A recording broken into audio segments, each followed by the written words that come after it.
Vamos aqui ao momento de opinião. Eu gosto de passar minha opinião para vocês e vocês podem comentar à vontade. Eu não vou deletar ninguém, não vou bloquear ninguém. Pode colocar a sua opinião sobre a minha opinião. Nos meus endereços telemáticos, Paulo Roberto Maciel. Maciel, você vai ao YouTube com mais de 10 mil vídeos, Instagram, Facebook, blog. Aqui temos opinião e comentários sobre catolicismo, juízo final, geração beta, revitalização de tudo, até da democracia, da liberdade, o wokeismo, que vem a ser a prática do mundo woke, extrema esquerda, vamos falar sobre isso, né? Notas catequéticas, tópicos do catolicismo. Atenção, hóstia na boca. O documento Redemptionis Sacramentum, do Papa João Paulo II, que hoje é o nosso santo, garante aos fiéis católicos a comunhão na boca. Então, se algum ministro da Eucaristia não quiser lhe dar a comunhão na boca, mostre o documento. Fale sobre o Redemptionis Sacramentum, de um santo, que é São João Paulo II, que garante aos católicos confessar na boca. Penitência. Toda sexta-feira o católico faz penitência. No Brasil, a abstinência de carne pode ser substituída pela adoração ao Santíssimo, a doação de uma boa esmola a um necessitado, a reza do terço ou assistir a uma missa do dia. Então, você que quer comer carne na sexta pode fazer essa substituição. Você sabe o que sobre a graça de Deus, hein? A graça é a ação de Deus na natureza do fiel. Para isso ele deve orar e rezar sempre. Orar e rezar sempre, tanto nos momentos mais íntimos quanto publicamente, lá na comunidade, na igreja, no templo, ok? Temor a Deus. Juízo final. Você teme a Deus? Olha, há que se ter pena das pessoas que não têm temor a Deus. Há que se ter misericórdia, piedade dessas pessoas, pois no juízo final serão exibidas para a humanidade todas as suas injustiças e corrupções, além de todos os pecados e explorações. A justiça de Deus será feita em sua plenitude, triunfando sobre o mal.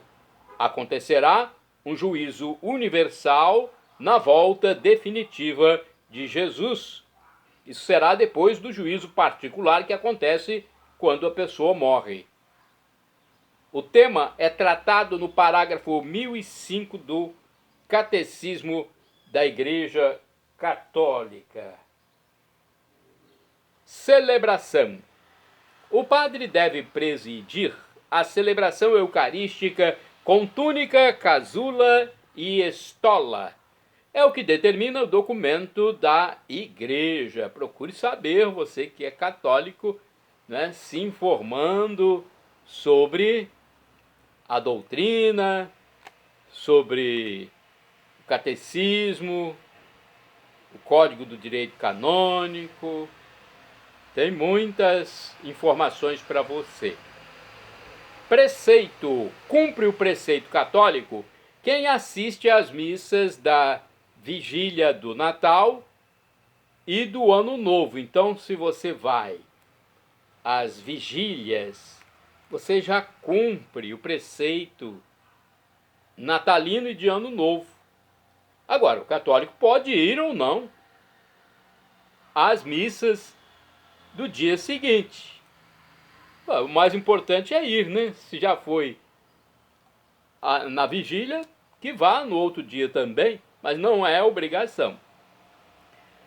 Confissão. O católico deve se confessar pelo menos uma vez por ano, ou quando tiver pecado mortal. A confissão pode ser feita quando houver oportunidade, pois trata-se de um sacramento não só de perdão, mas também de cura.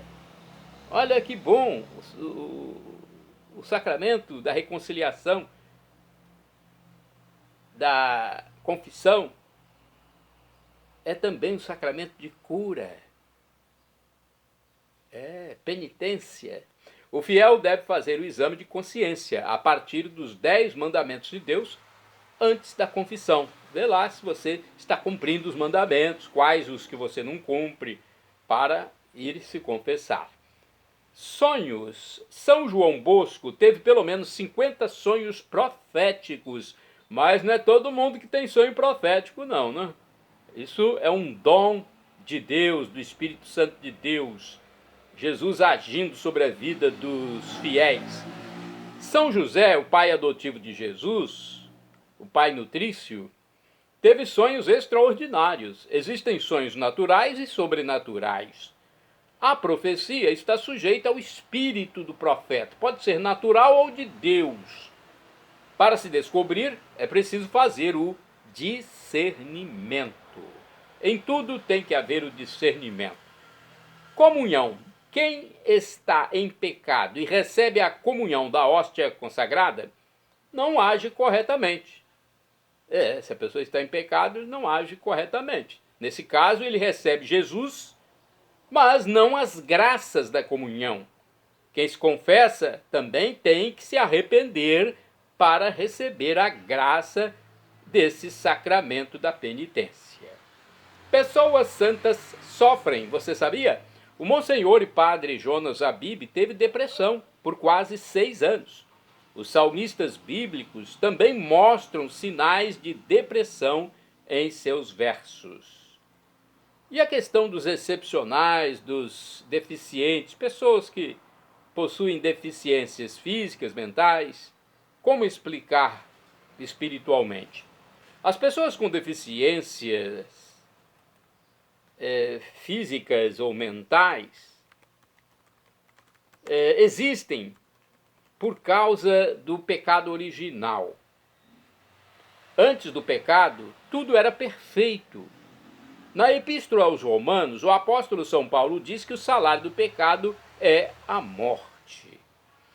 Espírito Santo. O recebimento do Espírito Santo se dá no batismo das pessoas, enquanto a sua efusão acontece na crisma. Neste caso, pode-se dizer que trata-se de um derramamento complementar do Espírito de Deus, o Espírito da verdade. Então, é um derramamento complementar quando a pessoa participa do sacramento da crisma. Adultério. Quando na vida do casal ocorre, por exemplo, o adultério, a Igreja recomenda o perdão de quem foi ofendido e a reconciliação do casal. Se houver reincidência, persistência no pecado, o cônjuge ofendido tem o direito à separação de corpos, mas não ao fim do sacramento matrimonial. O caso deve ser levado ao sacerdote, ao padre, ao presbítero, para ser analisado, à luz da igreja. Serviço no altar. O documento que permite meninas servirem junto ao altar, auxiliando o padre na missa, as denomina ancilas, que significa servas. Esse vocábulo significa servas. Ancila, serva. A autorização para que os bispos possam permitir essa participação das meninas no serviço ao altar, junto do padre, é da década de 1980, emitida pelo Papa João Paulo II. Ministras da Eucaristia. Ministras extraordinárias da Eucaristia não servem ao altar, mas sim auxiliam o padre na distribuição da hóstia consagrada, quando o sacerdote não tem condições de fazê-lo sozinho. Alguns católicos entendem que essa distribuição, em princípio, só deveria ser feita por padres e diáconos, mas não é o que se percebe nas missas e celebrações da palavra. Os ministros também levam a hóstia sagrada aos enfermos impossibilitados de comparecer à celebração presencial. Temos mais informação sobre a vocação sacerdotal. Eu acho bonita a vocação sacerdotal. a participação de meninos como coroinhas ou acólitos, notadamente entre os 7 aos 14 anos de idade, pode suscitar e despertar neles a vocação sacerdotal. É mais os coroinhas, né? Porque os acólitos me parece que são mais, com a idade mais acima dos 14 anos. Mas os coroinhas, então, que participam, podem, né, se encantar pelo sacerdócio e seguir a vocação. Palavra católica. A palavra católica foi escrita pela primeira vez por Santo Inácio de Antioquia, no ano 107. Foi no texto de uma carta aos cristãos de Esmirna, na Turquia. Anteriormente, a igreja era chamada de O Caminho e dos Cristãos. Juízo final. O juízo final será marcado pela volta definitiva de Cristo, quando haverá o julgamento universal de toda a humanidade. O parágrafo 1010, deixa eu conferir aqui, parágrafo 1010, ele trata desse assunto, hein? Você sabia disso? Do Catecismo da Igreja Católica. Explica como será esse acontecimento, né? Deixa eu ver se é isso mesmo, tá aqui. A liturgia da igreja. Na liturgia da igreja, Deus Pai é bendito e adorado como fonte de todas as bênçãos da criação e da salvação, com as quais nos abençoa em seu Filho para dar-nos o espírito da adoção filial.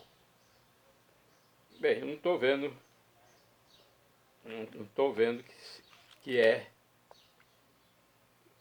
justamente esse parágrafo está falando sobre o Espírito Santo. Acho que eu me enganei então aqui. Natal. O tempo de Natal na Igreja Católica termina na missa festiva do batismo do Senhor Jesus.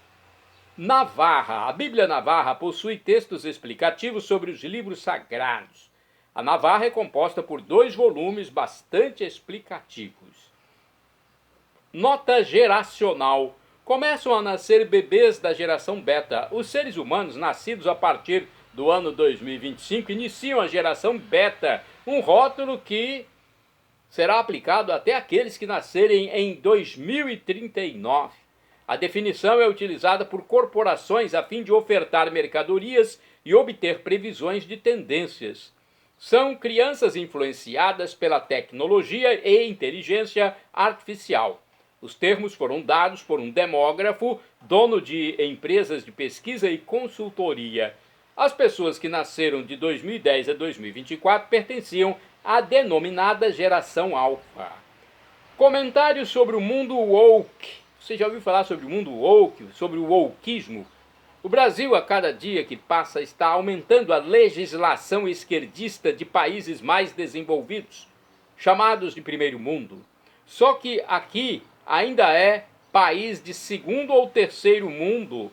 E quem diz também que essas medidas adotadas pelos figurões da extrema esquerda são boas para a maioria da população? As normas do chamado mundo woke foram introduzidas em diversos órgãos através do aparelhamento político. Eles só tratam de temas como zoologia, ecologismo, homoafetividade, feminismo, etnia.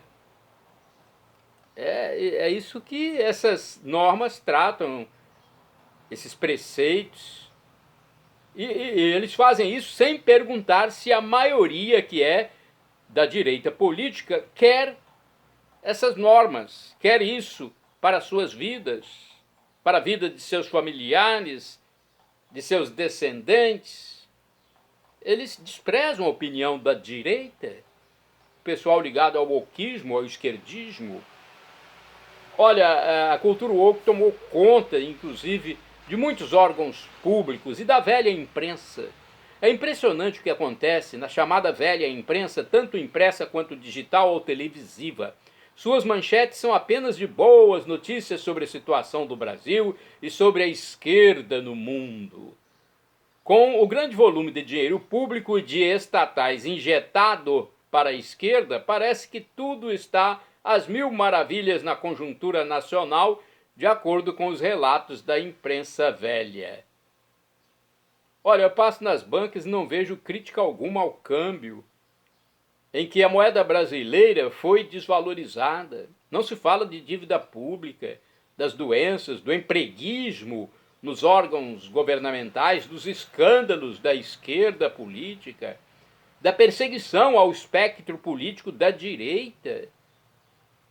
Os direitistas são duramente perseguidos.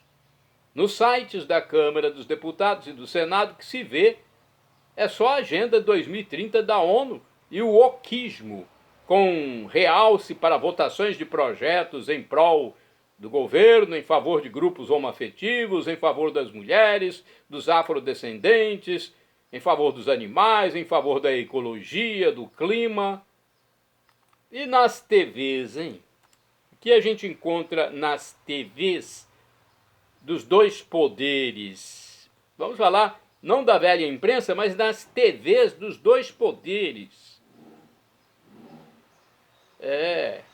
As entrevistas são com afrodescendentes sobre racismo ambiental, contra a ditadura que eles chamam militar, músicos, alguns desconhecidos da esquerda, até o canal de TV de uma faculdade capixaba só traz funk e hip hop, acompanhados por coreografias eróticas.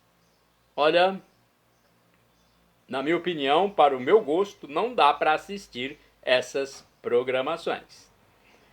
Comentário: conjuntura da revitalização de tudo. Olha, agora no Brasil, a imunidade parlamentar dos deputados e senadores não é mais absoluta, segundo o entendimento do sistema vigente que manda no país, pelo menos nos anos de 2023 e 2024. E isso ocorre mesmo que a Constituição brasileira diga que deputados e senadores possuem imunidade para dizerem quaisquer palavras, sendo protegidos civil e penalmente, pois estão representando e dando voz ao povo. Também já foi dito que a democracia brasileira é relativa, a liberdade dos brasileiros é relativa e por aí vai. É o país das novas interpretações da Constituição, das leis, da vida, da política, da sociedade, da família. É difícil, né, entender isso, muito difícil. Nota de escatologia. O discurso escatológico de Jesus Cristo encontra-se principalmente nos evangelhos de São Mateus, Mateus 13 e 24, e São Lucas, Lucas 21. Trata-se de uma linguagem apocalíptica do fim dos tempos seculares, em que constam a morte, juízo particular, o céu, o inferno, o purgatório, o juízo final, a segunda vinda de Jesus e novos céus e nova terra. E a felicidade, hein? Você é feliz? Você já conseguiu a felicidade? Bem, a felicidade ela não é permanente aqui na terra, né? Felicidade permanente em plenitude só no céu. Mas existe a felicidade provisória. Não alardeie para o mundo a sua felicidade, a sua alegria momentânea. Isso porque essa divulgação pode despertar nos insensatos e egoístas a inveja. Aí eles podem querer fazer algum mal a você para que você perca essa alegria. A verdade sempre aparece. Uma esquerdista da imprensa velha, ao falar que um evento seria pelo Estado Democrático de Direito, disse Estado Democrático de Dinheiro. Seu inconsciente falou mais alto. Olha, Brasil esquerdista bandeia para o lado do mal no mundo. Que vergonha para o Brasil, hein? Na conjuntura político-social jurídica de 2023, 2024. Olha, uma aparente crise diplomática está existindo entre a gestão do Palácio do Planalto, comandada pelos petistas, e o governo de Israel, o país judeu. Pelo jeito, os esquerdistas de plantão querem mesmo levar a pátria amada para o mundo comunista da China, da Coreia do Norte, da Nicarágua, da Venezuela, dos países totalitários e adeptos do terrorismo como o Irã, de grupos belicosos, violentos e extremistas como o Hamas e o Hezbollah, além de narcoestados ditatoriais. Caso específico da Venezuela, o governo do presidente Jair Messias Bolsonaro, entre 1999 e 2022, fez um bom trabalho, um trabalho tão profícuo de aproximação com a Terra Santa, enquanto os atuais detentores do poder passaram a destruir tudo e se aliar ao que é contestável. Existe profunda falta de lucidez, na minha opinião, falta de sensatez e de compromisso com o povo brasileiro, em sua maioria, ao se desviar do mundo ocidental a fim de se juntar a blocos marxistas comunistas e não cristãos. Shalom Adonai é uma expressão hebraica que significa a paz de Deus, é o que eu desejo para todos vocês. El Shaddai, também do hebraico, significa Deus onipotente, Deus todo-poderoso, ele proverá aquilo que você deseja e se for para o seu bem. O professor e escritor de mais de 100 livros da Igreja Católica, Felipe Rinaldo Queiroz de Aquino, em seu canal no YouTube, onde responde às nossas dúvidas, diz que Deus pode nos dar uma dessas 3 respostas quando solicitamos algo, quando suplicamos, rezamos. Sim, não ou espere. Qualquer das 3 respostas é a melhor para nós, porque Deus é onisciente, onipotente. Ele sabe tudo. E agora eu clamo, Maranatá, como dizemos nós católicos, ou Maranata, como dizem nossos irmãos separados, os evangélicos ou protestantes. Não importa, a pronúncia e o significado é o mesmo. Vinde, Senhor Jesus. Um dia ele vai voltar e será o juízo final. Arrependa-se dos seus pecados, seja batizado e peça perdão, sempre acreditando em Jesus como Deus. Não é como um sábio, como Deus. Acredita em Jesus como Deus no mistério da Santíssima Trindade, 3 pessoas numa única divindade. Mistério de Deus. Creia em Jesus como Deus. Seja batizado e arrependa-se dos seus pecados e nos encontraremos na vida eterna, no juízo final, quando teremos corpos com novas propriedades, um corpo glorificado, transformado, transfigurado, e viveremos por todo sempre, por todos os séculos dos séculos, com Deus, com os anjos de Deus e os santos. Shalom, a paz de Cristo Jesus, a paz de Deus.